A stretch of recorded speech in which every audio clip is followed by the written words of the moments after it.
Селам алейкум, хайырлы акшамлар, сайгылы АТР телеканалының телесерджилері. Бүгін информацион программасының сериетесін студияда сізлер үшін мен Гүлсум Халилова çalışам ве невбеттеке 35-40 девамында Қырым ве Қырым этрафында юзберген сонки хаберлерні. Умумен Украинада юзберген бүгінке күн тертібімізде олған хаберлерні музакире етежекміз. Сізде бізім Yayınımızға қошыла білесіңіз, экранларыңызға режиссерларымыз телефон номерасын тақдим еті 073-419-41-58 Viber vasıtasıyla студиямызға қошылмаға имканыңыз бар. Яда Skype адресіне де қолана білесіңіз, atr.tv bizim адресіміз, видео vasıtasıyla студиямызға bağlanыңыз. Бұнен бераберлікте ATR телеканалының сайтына абоне олмаға да ұнытмаңыз, atr.ua bizim адресіміз, bizim бүгін адресімізге ATR телеканалының сайтына абоне олғанлар біздің фаалиетімізге ярдым дестек ола біле ве бұл зор заманларда янымызда олғанларға тешекүрлеріні да бір кере білдіреміз. Ве мен бүгін бойле мұйым бір хаберден яйнымызны башламаға істер едім. Асылында бүгін бір чоқ Қырым татарларына, асында бұтын Қырым татар қалқына бойле бір ақарет олған хабер пейда олды өзінің Facebook сайфесінде. Мимарчылық ве санат Милли академиясының çalışanlarından бірі, ожалардан бірі Қырым татарларға қаршы бойле ксенофоб чықышларда бұлынды ве Қырым татарларына топрағы ватаны Өзбекистан деп бойле чығышта бұлынды. Қырым татарларыны хайынлікте қабатлап чешіт түрлі ақаретлеріні сеслендірді өзінің Facebook сайфесінде ве сонрадан ачувлар бойле эмоционал реакциялар Қырым татарлары Украин сесетчілері тарафындан юзбергенден sonra бұл язылғанларыны өзінің Facebook сайфесінден сілді ве афу тіледі өзінің видеосында бұл Игорь Дуднюк деген менсуп бізлешімді жанлы бағда Халил Бей Дервишев бар ве бізлерге бұл меселенің тавсиятларыны тариф етмеге азыр Экомют Идаре платформасының тесішчілерінден бірі. Халил Бей, селам алейкум. Селам алейкум, Гүлсум ханым.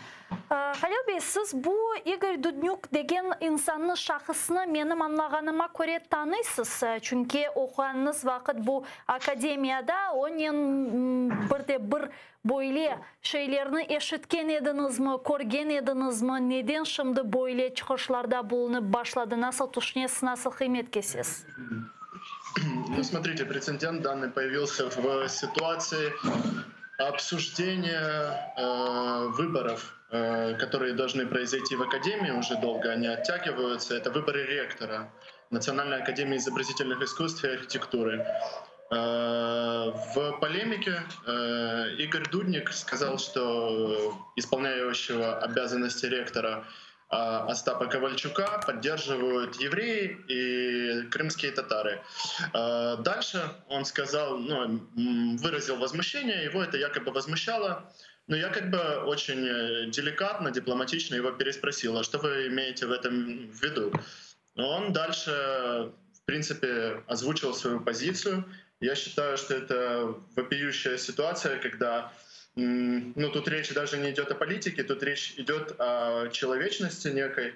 Ранее в Академии уже озвучивались данного рода заявления в сторону еврейского народа.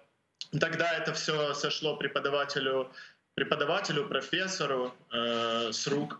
И я думаю, что в данной ситуации уже с Игорем Дудником, преподавателем истории искусств, это некое влияние на студентов. И я думаю, что я бы хотел, чтобы, вопреки всей этой бесчестности внутри Академии, таких ситуаций больше не происходило, и чтобы это было неким уроком для тех, кто будут намереваться поступить данным образом. Бұл асылында абсурд бір шей ақатенде, чүнке қатырлаған олсаңыз, бір қач мұддет евелсі біз Қырымдан бөле хабер алған едік. Судақ мектеплерінден бірінде Қырым татарларына хайынлікте қабатлаған бойле бір ожапче ве ишғал етілген Қырымда бойле ксенофоб чықышларға бірде бір шекілде неязықке алышықлық көстерілсе, чүнке малюм себеплерден мұнда бу кыбы санат бирде мемарчылык университетинде сеслендирилген сөзлер бу акыкатинде чок бойле ачуфландырыcı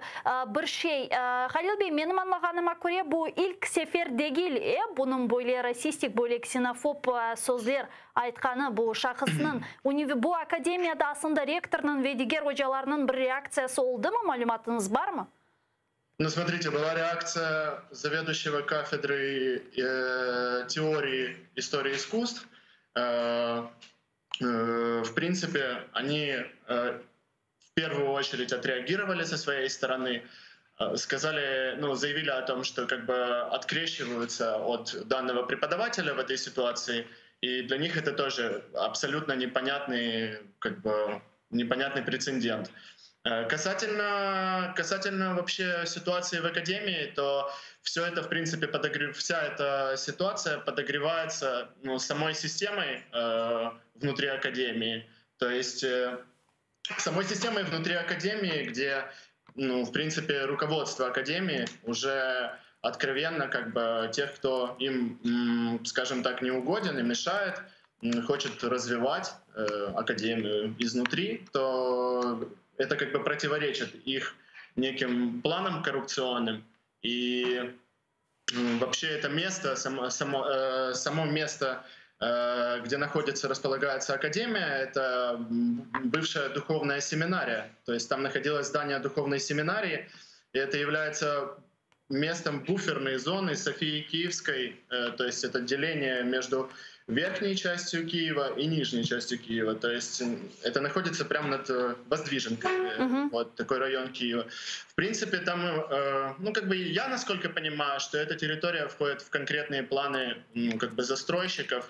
То есть и никто не заинтересован в этом месте, и все делается для того, чтобы дискредитировать нынешнего исполняющего обязанности ректора Остапа Ковальчука, студенческие все ресурсы, да, которые там есть, они уже, в принципе, они уже подконтрольны проректору, первому проректору Академии Андрею Яланскому. Вот. Ну вот такая ситуация сложилась. И как бы никто, в принципе, не заинтересован внутри Академии в решении этого конфликта. Я имел диалог с представителями Милли Меджлиса, крымско-татарского народа. В принципе, с моей стороны никаких обращений в правоохранительные органы не было. Я думаю, что у нас есть юридический отдел Меджлиса, который, в принципе, компетентен и займется этим вопросом. И ситуация взята под контроль как бы нашего Yani Halil Bey, sonki sualim bu insan video böyle müracaat çekti ve afut edildi. Yani bu hakikaten de yeterli değil ve hukuk yollarının bu meseleni çözmeye planlaştırılması lazım. Doğru mu anladım? Вы касательно извинения Игоря Дудника, да? Ну, смотрите, извинения Игоря Дудника очень весьма в странной форме, потому что Игорь Дудник в этом извинении говорит о том, что якобы все, что он говорил ранее, то есть в своих публикациях публичных, это все является исторической правдой. Но я считаю, что это действительно, ну, уму непостижимо, как бы. И если такая высшая степень лицемерия считается нормальной, то, увы, как бы, о каком тогда гражданском обществе мы можем вообще говорить. Вот. Я считаю, что Академия в первую очередь должна взрастить, воспитать будущий эстеблишмент культурный нашей страны. В принципе, это ее прямая ответственность. И в этом и заключается задача Академии. Как бы политику даже не хочется в это вмешивать. Мне кажется, просто это уже действительно о человеческих каких-то ценностях, людских, говорится. Вот. И как бы о порядочности непосредственно самого преподавателя. Вот. И хотелось бы, чтобы этот вопрос скорее решился. Я думаю, что будут направлены письма министру культуры Ткаченко. Я думаю, что, ну, я надеюсь на быструю реакцию. Я думаю, что это разрешится все в нашу пользу. Как бы вот такая ситуация. Çok sağ olunuz Halil Bey, bizlerge tafsiyatlы malumatlarını aytıp geçkeniz için teşekkürler. Halil Dervişev bizle canlı Bağday'da Rekamut İdare platformasının tesisçilerinden biri. Kırım Tatar Milli Hareket iştirakçısı Sineverağa Kadyrov yayınımızga şimdi hoşula. Sineverağa, selamu aleyküm. Merhabanız. Merhabanız. Sineverağa, yukarıda aytıp geçirilgenlerini siz de eşittiniz ve bu Igor Dudnik Sanat ve Mimarcılık Milli Akademiyasının çalışanlarından ve tarihçilerinden böyle şekilde göstereceğim bir etrafında yüz bergen bu davanı da öğrengendirsiniz. Sineverağa, ne düşünüyorsunuz? Ne şimdi bunun yapabileceğimiz? Nasıl olup da Mimarcılık ve Sanat Milli Akademiyasında tarihçi olarak çalışkan insanlar böyle akılsızca, aptalca fikirlerde ve çıkışlarda bulunabiliyor? Ben bilesem bu mesele özünden opadan atılıp çıkmadı. Aslında Ukrayna'da nisbetten tarihçiler Kırım Tatar halkının tarihine gelgende aslında ularning özün bir men bilesem özün bir nesi var görünüşü ve o görünüşün neticelerinde biz Ukrayna'da basılıp çıkarılan mektep talebeleri için derslikler, tarih dersliklerini görebiliriz. Ve aslında tek mektep değil, yani studentler, Ali Yurt'un okuyucuları, hatta siyasetçiler ve devlet hadimleri, memurlar, kimerde bir ağızlarından sıpa, o aslında onların pozisyası ve onların bizim umumen Ukrayna'nın tarihinin görünüşü. Ukrayna'nın tarihçilerinin ben bilesem esas kabahatı ve o kabahatın bugünkü şaraitte değil de aslında Ukrayna'nın bu 100 yıl içinde devletçiliğin ve onların aslında devletinde hazırlanan hadimlerini böyle gözden geçirsek biz görürük ne kadar hatalarga yol koyulgan evvelde ve o hataların neticesinde biz bugünkü vaziyetini görebiliyoruz. Ve aynı zaman onun neticesinde bizim halkının haklarını tanımağının da sebebi ondan da ben bilesem.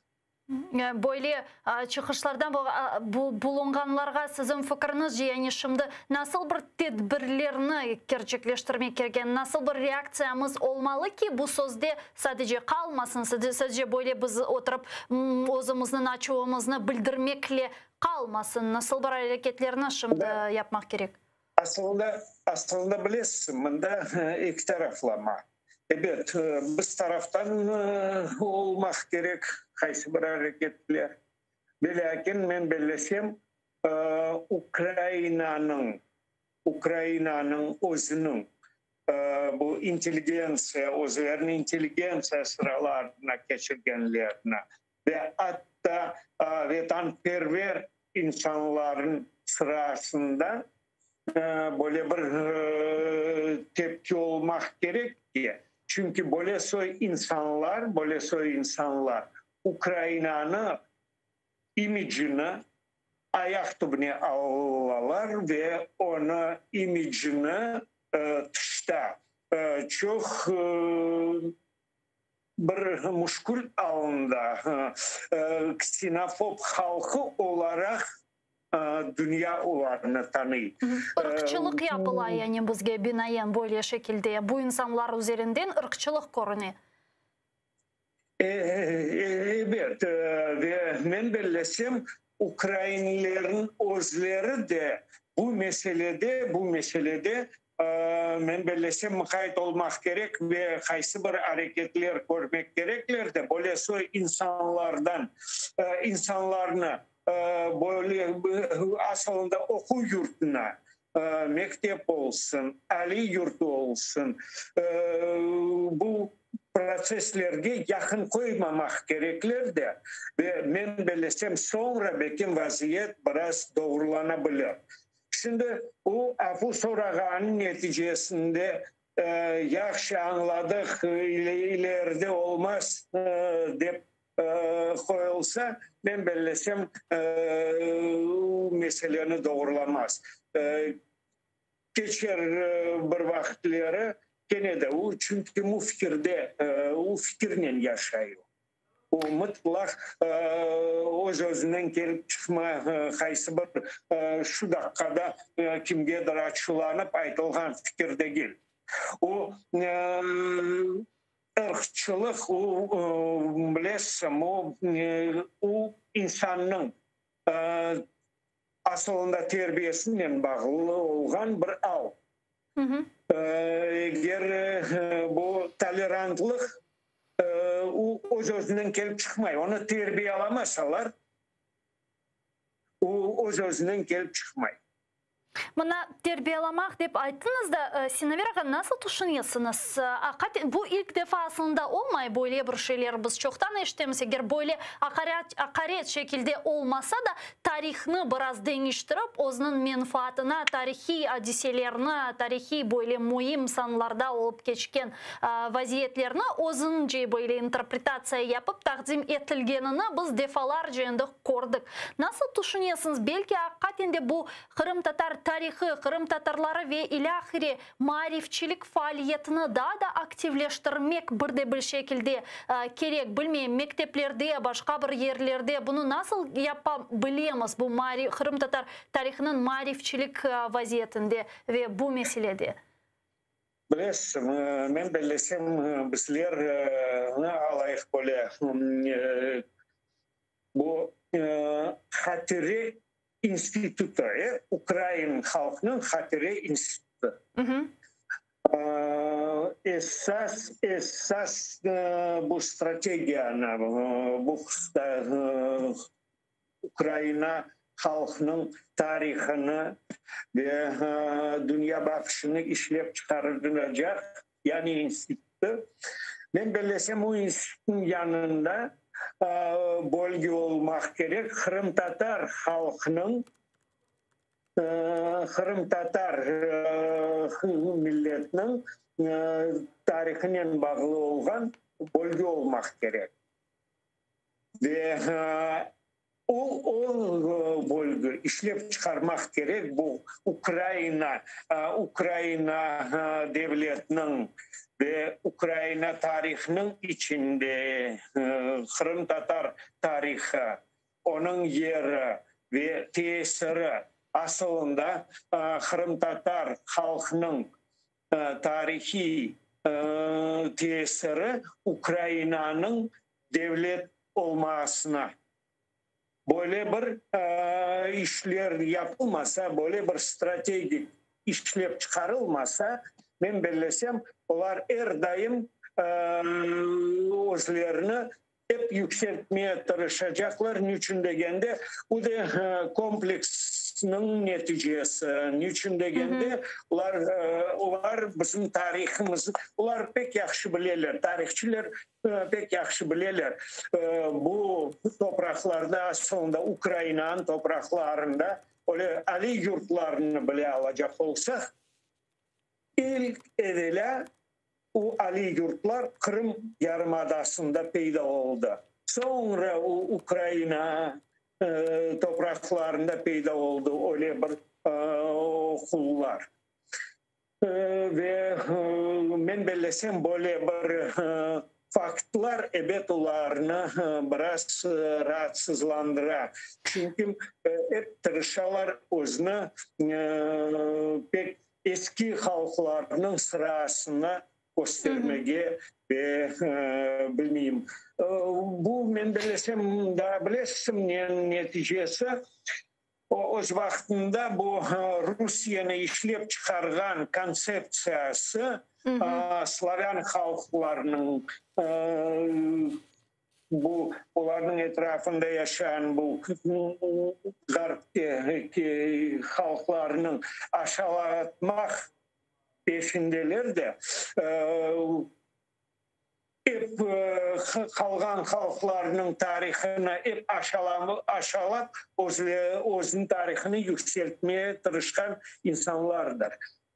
Ve ben belirlesem onun neticesinde bugünkü yani vaziyet andan gelip çıkar. Çünkü tarihçiler de ekseriyetin o devirden kalgan tarihçiler. Mına Sinaverga'da şunu sormağa istemiyorum. Bu mesele etrafında nasıl düşünüyorsunuz? Eğer Ukrayna hükümeti, Ukrayna iktidarı Kırım Tatarlarga destegini kanunlar şekilde kabul edip böyle ağırlığını koysaydı, Kırım Tatar meselesinde destegini gösterseydi ve Kırım Tatarlarının yeri farklı ayrı olganını kanunlarını kabul edip ve ilakri böyle herkeske gösterseydi, sizin fikrinizce bu gibi işte ksenofob fikirlerinin, ırkçı fikirlerinin çok şekilde peyda olmamasına bir fayda ve tesir eter, edimi değiştirir, edimi yüz bergen bu vaziyetini? Evet eter, menimce mında tamam deyende ular etse özara konuşkanda ular devletinin pozisiyasını bakalar. Nisbetten bizge olgan pozisiyasını bakalar. Ama devletin pozisiyası ne şekilde bizim meselemizin çözmek değil de aksine onu çözmemek ve lakin nasıldır etip gene de özlerin kabahat tanımamak için kaysı bir yollarını, usullarını işleteler de hep unutturmaya tırışalar bu meselenin bizge, nisbetten bizge, özümüzge unutturmaya tırışalar. Böyle. Bunun birlikte de şunu laf etmege istedim. Sizin Sinaverga'da bir 5-6 dakikamız var. Şimdi biliyorsunuz Ukrayna'da çok faal şekilde ihtimallar müzakere ediliyor. Ukrayna Rusya sınırlarına yığılgan Rus askerleri ve teknikası sebebinden Rusya'nın Ukrayna'ya hücum ihtimali ve bu ihtimallar içerisinde Kırım'ın su temini problemini çözmek var. Nasıl bakasınız bu meseleye? Koresiniz mi böyle şimdi tehlikeni? Tehlike aslında ben belirlesem 2014 senesinden başlayıp bugüne kadar hiç gayb olmadı. Ve lakin onların aslında bu hücumuna karşı alıp bargan hareketler Ukrayna tarafından çok zayıf. Ben bilesem Rusya devleti ve aynı zaman Putin gibi rehberler yani prezidentler o tek güçlü tanıyor. Ve ben belirlesem bu Ukrayna prezidenti, şimdiki prezidenti başında özün yumuşak varmak meselesinde ve kaysı bir yollarla muhabbetleşmek, yollarını kıdırganının neticesi şimdi tepip çıkar. Onu şimdiki vaziyetin daha gerginleşti. Bu aynı zaman Amerika'nın pozisiyası. Şimdi keskinleştirgen pozisiyası neticesinde şimdi Putin aksine başladı hareketler ve ona baş maksadı gene de Amerika prezidentini özünü tanıttırmak ve mecburi aldı. İşbirlik olmaganın özünde de nasıldır birleştirilgen sahalar tapıp yavaş özara münasebetlerini doğrulatmak ve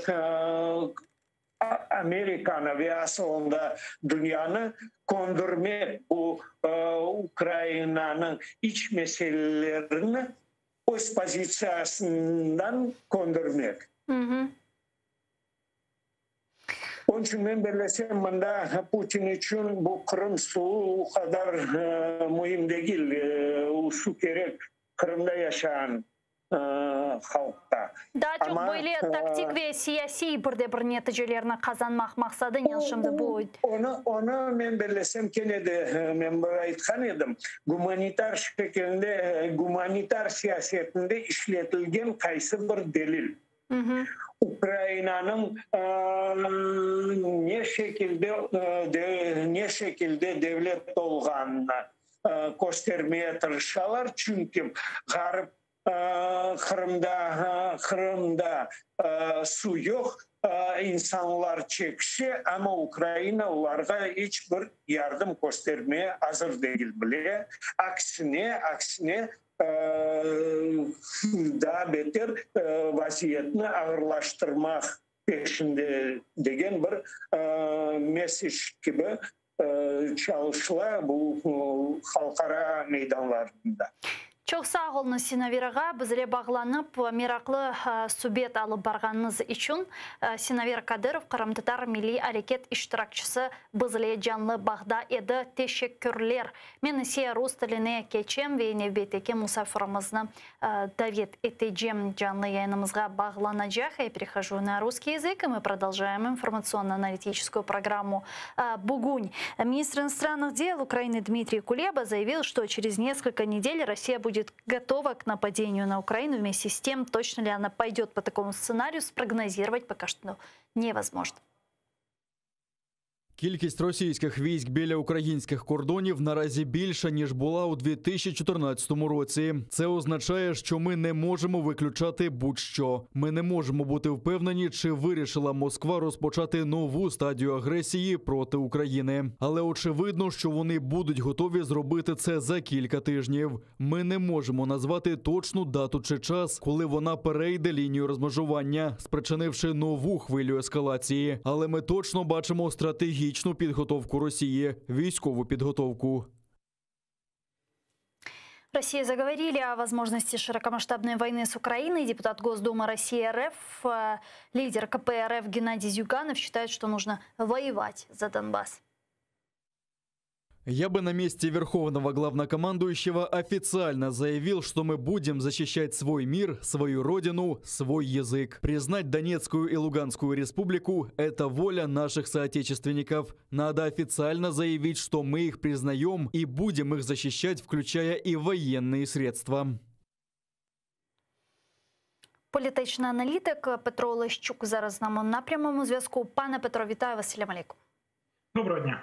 Пане Петро, все, что сейчас происходит с обострением ситуации на Донбассе, милитаризация Крыма, стягивание, концентрация российских войск у наших границ, похоже на то, что Россия готовится к войне, или же это просто вот такая демонстрация силы, блеф, шантаж?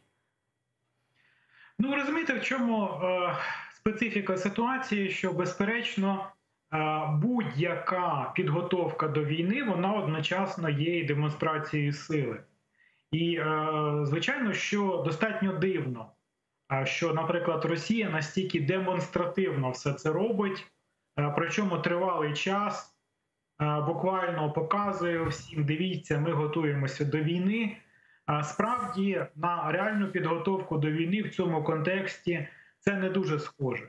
З іншого боку, багато необхідних атрибутів цієї саме підготовки до війни ми так само можемо спостерігати. Тобто це, знову ж таки, і військові провокації, і черговий виток роботи пропагандистської машини Російської Федерації, яка вчергово повертається до теми про те, що начебто Україна має якісь агресивні наміри по відношенню до Росії. Тобто, звичайно, що ми можемо трактувати ці всі виклики по-різному. І, звичайно, достатньо важко прогнозувати дії керівництва Російської Федерації, яке вже неодноразово показувало свою схильність до не завжди навіть раціональних кроків. Тому особисто я вважаю, що на даному етапі це швидше нагадує демонстрацію сили і спробу залякати своїх візаві, але так само виключати можливість того, що Російська Федерація, керівництво Російської Федерації в кінцевому рахунку спробує використати ті або інші силові важелі проти України, ну, мабуть, так само не варто. Давайте смоделируем. Если это демонстрация, это блеф, игра мускулами и так далее, то с какой целью? Если мы говорим о том, что Путин этим шантажом пытается добиться каких-то политических преференций, то что это может быть? Ну, я думаю, що в першу чергу вони хочуть домогтися певних гарантій не стільки навіть від України, скільки від світового співтовариства. Ну, тому що вони першопочатково як ставили питання, ще починаючи з 2014 року, що нам необхідно поділити світ на зони впливу. От наша зона впливу – це колишній СРСР, і ми там маємо повну свободу дій, і ви, відповідно, це все не втручаєтесь, не сприяєте поваленню якихось недемократичних проросійських режимів, і тоді ми заспокоїмось. От такий сигнал вони подавали досить давно.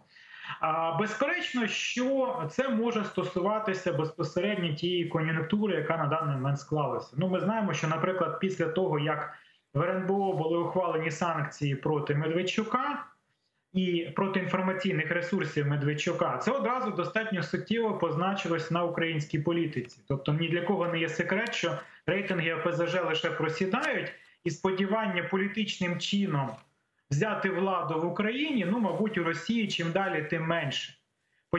Почав діяти закон про мову, продовжується співпраця України із НАТО, з Європейським Союзом. Я думаю, що Росія хоче це все заблокувати погрозами, в тому числі і погрозами не лише для України, а для всього світу. Ну і якось стримати подальший рух України в західному напрямку, який, як на мене, чим далі, тим більш стає виразним. Тобто, як Росія розраховувала, що, наприклад, от ми будемо чекати, в Україні все розвалиться, і вона сама до нас шматками потрапить. А воно якось трапляється не зовсім так, і тому Росія, як завжди, в будь-якій незрозумілій ситуації починає тиснути в силовий спосіб. Для того, щоб примусити, ну, наприклад, примусити реалізувати Мінські домовленості в тому вигляді, як їх бачить Росія. Тобто без виведення військ, а лише із легалізацією окупантів в якості от такої собі частини Української Федерації. Я думаю, що це їх основна мета, причому вони через тиск на Україну тиснуть же не лише на нас. Вони тиснуть на все світове співтовариство, на Європейський Союз, на Сполучені Штати, що, мовляв, дивіться, ми в разі чого влаштуємо війну, і це в кінцевому рахунку позначиться і на вас з точки зору соціальному, економічному, біженці, крах світової системи і так далі. Тобто вони таким чином тиснуть ще на весь світ. На фоне этого всего, насколько Киеву удалось консолидировать международную поддержку? Ну, я думаю, вдалося. Я думаю, вдалося на тому рівні, як це, в принципі, зараз можливо. Тобто відповідні заяви щодо підтримки України пролунали з боку багатьох країн, ну, зокрема стосовно найбільш важливих. Президент Байден її висловив особисто під час розмови з українським президентом, заявивши про те, що Сполучені Штати продовжуватимуть підтримувати суверенітет України. Аналогічні заяви пролунали з боку лідерів ключових країн ЄС. Ряд країн висловили відповідну підтримку ідеї, наприклад, вступу України до НАТО.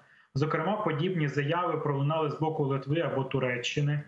Тобто, я думаю, що консолідація є. Ми можемо говорити про наявність консолідованої, ну, щонайменше дипломатичної підтримки по відношенню до України. Ну і, мабуть, не тільки дипломатичної, тому що все ж таки обговорюється питання щодо подальшої збройної підтримки, ну, зокрема, мається на увазі не збройної підтримки, підтримки озброєнням для України. Тобто, я думаю, що принаймні все, що можна на цьому етапі одержати з боку світу, ну, ми одержали. Я думаю, що це так само впливає на позицію Росії. Скажите, а в случае реальной полномасштабной агрессии России против Украины, помимо дипломатической поддержки, тех слов, выражения обеспокоенности, которые мы слышим сейчас, на какую помощь от наших западных партнеров нам можно рассчитывать?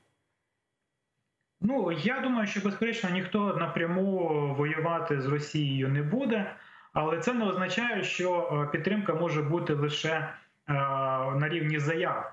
Ну, нас цікавить озброєння, нам потрібне озброєння, нам можуть бути якісь інші формати підтримки. Ну, наприклад, обговорюється неодноразово, ну, я не є військовим експертом, я не хочу це особливо коментувати, але, наприклад, такі формулювання, як так звана безпольотна зона, або якісь інші відповідні дії. Тобто, насправді, способів, як підтримати Україну, окрім прямого військового втручання, їх не так мало. І вони можуть бути достатньо корисними і достатньо дієвими. Вчера президент Украины Владимир Зеленский в своем видеообращении пригласил Путина на встречу на любой точке украинского Донбасса. Давайте послушаем его прямую речь. Я бы хотела, чтобы вы прокомментировали целесообразность такой встречи. Украина и Россия, несмотря на общее прошлое, по-разному смотрят в будущее. Мы – это мы, а вы – это вы. Но это не обязательно проблема. Это возможность, как минимум, возможность, пока не поздно, остановить убийственную математику будущих военных потерь. Вчера и сегодня на заседаниях советников Нормандской четверки и подгруппы по безопасности в трехсторонней контактной группе обсуждалось восстановление режима полного прекращения огня. Но несмотря на поддержку всех сторон, Россия отказалась поддержать общее заявление. При этом прозвучало предложение встретиться на линии разграничения, чтобы максимально точно увидеть и понять ситуацию. А что же мне понимать? Я прекрасно все понимаю, я каждый месяц там бываю. Господин Путин, я готов пойти еще дальше и предложить вам встретиться в любой точке украинского Донбасса, где идет война. Слава Украине! Что скажете? Ну, ви розумієте, я, в принципі, можу спробувати відновити мотивацію подібної заяви. Я, безперечно, не можу претендувати на те, що я справді її знаю, але я можу спробувати. Ми знаємо, що Росія, вона, в принципі, і це стосується не лише цього виклику, який зараз є, але і будь-якої своєї агресії, вона завжди передує це все ідеологічною обробкою на тему, що на нас хочуть напасти. Тобто на них постійно хтось хоче напасти. От, наприклад, з Криму на них хотів напасти агресивний блок НАТО. На них хотіла напасти Фінляндія, Грузія. Кто тільки не хотів напасти. Ну, сейчас, кстати, тоже они говорят, что на них НАТО планирует напасть. Да, на них постійно хтось хоче нападати, і все, що вони просто постійно змушені оборонятися. От всю свою історію вони постійно змушені оборонятися, і так от обороняючись, вони захопили там дуже великий шматок земної кулі, от просто тому, що от постійно всі на них хотіли напасти. Я думаю, що подібна пропозиція, вона покликана продемонструвати відсутність якихось планів з боку України вийти за межі політико-дипломатичного врегулювання конфлікту. Тому що, ну, якщо ти якби плануєш напасти, ти не пропонуєш зустрічі на цій території, де ти плануєш починати якісь бойові дії.